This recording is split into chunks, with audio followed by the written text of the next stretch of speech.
पूर्व विधानसभा अध्यक्ष एवं सिलहट से विधायक विपिन सिंह परमार ने धर्मशाला में आयोजित प्रेस वार्ता के दौरान प्रदेश सरकार और पंचायत चुनावों को लेकर निशाना साधा। उन्होंने आरोप लगाया कि कांग्रेस सरकार पंचायत चुनाव समय पर करवाने के पक्ष में नहीं थी और चुनाव प्रक्रिया को टालने के लिए विभिन्न स्तरों पर प्रयास किए गए।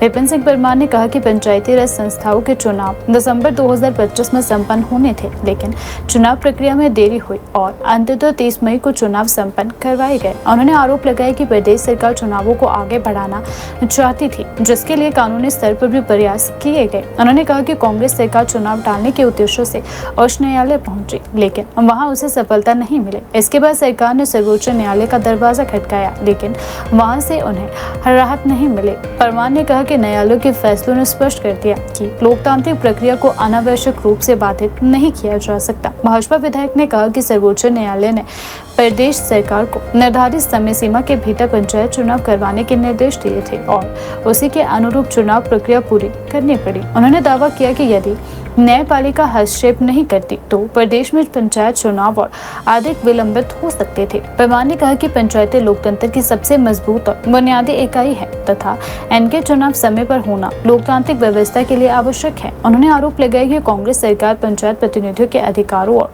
लोकतांत्रिक संस्थाओं के प्रति गंभीर नहीं रही है। उन्होंने कहा कि भाजपा हमेशा लोकतांत्रिक प्रक्रिया को मजबूत करने के पक्ष में रही है और भविष्य में भी जनता के अधिकारों की रक्षा के लिए आवाज उठाती रहेगी। प्रेस वार्ता के दौरान उन्होंने प्रदेश सरकार की कार्यशैली पर भी सवाल उठाते हुए कहा कि जनता सब कुछ देख रही है और समय आने पर इसका जवाब जरूर दिया जाएगा। आज हम आपके सामने जो गत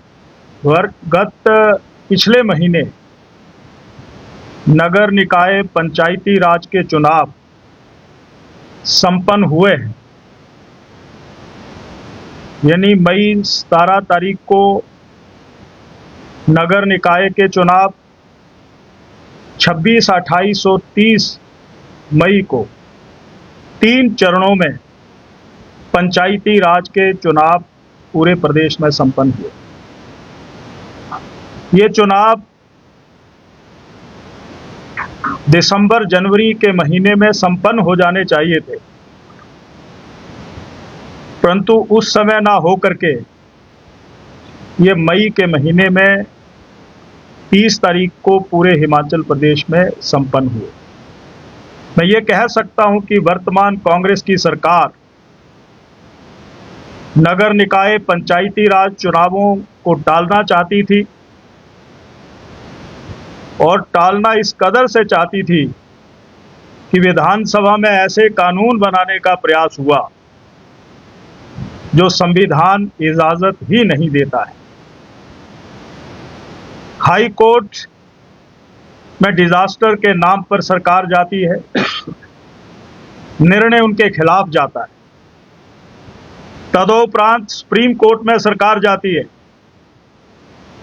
और माननीय सुप्रीम कोर्ट निर्णय देता है कि 31 तारीख से पहले ये चुनाव संपन्न करिए।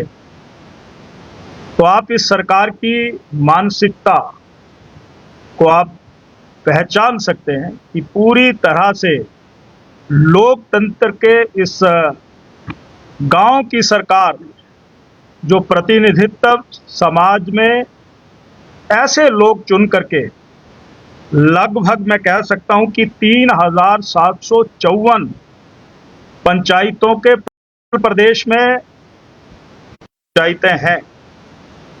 भारतीय जनता पार्टी ने इन पंचायत चुनावों में चाहे प्रधान हैं चाहे उप प्रधान हैं 70% से अधिक भाजपा समर्थित लोगों को जितवाया है, लोगों ने आशीर्वाद दिया।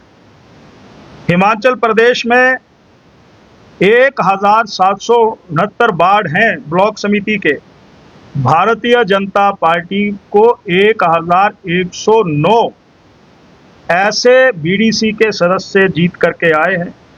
उस तुलना में कांग्रेस बहुत पीछे है, बहुत ही पीछे है। और नगर पंचायतों में 22 जगह चुनाव हुए, भारतीय जनता पार्टी 12 स्थानों पर जीत करके आई है। कांग्रेस इसमें भी बहुत पीछे है।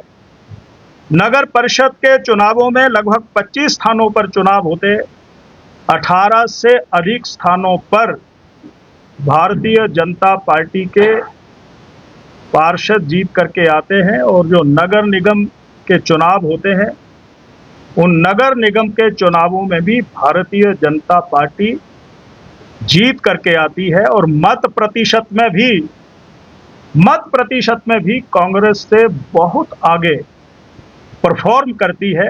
यानी इसके लिए मैं हिमाचल प्रदेश की जनता का आभार प्रकट करना चाहता हूं। जहां तक हमारे जिला परिषद का प्रश्न है, 12 अध्यक्ष और उपाध्यक्ष बनने वाले हैं मिलकर के आज लगभग 42 पार्षद इकट्ठे जिला परिषद के हॉल में गए और वहां पर शपथ ग्रहण की है। ये मैं देखता हूं कि पहली बार हुआ है कि इतने अधिक संख्या में पार्षद हमारे सरकारी जिला कांगड़ा से जीत करके आए हैं। इसके लिए चुने हुए पार्षदों को बधाई, परंतु मैं अपने नेतृत्व को भी बधाई, पर सर्वाधिक बधाई जिस जनता ने, देव स्वरूपा जनता ने जिनको आशीर्वाद दिया, ये बात मैं यहाँ पर रखना चाहता हूँ। पत्रकार मित्रों, हिमाचल प्रदेश में जो हालात बन रहे हैं, अब अगर हम 3.5 सालों की बात करें, अराजकता का माहौल है, नौजवान सड़कों पर है, महिलाओं का तिरस्कार हुआ है, किसान को खाद और किसान के खेत में कुलों का पानी नहीं पहुंच रहा है। गरीब कल्याण के लिए केंद्र सरकार ने और श्री जयराम ठाकुर की सरकार ने 2017 से 22 के बीच में जितनी योजनाएं बनाई थी, वो योजनाएं तमाम बंद हो चुकी हैं। मैं अराजकता की बात इसलिए करना चाहता हूं कि यहाँ पर माफिया अपने पांव पसार रहा है।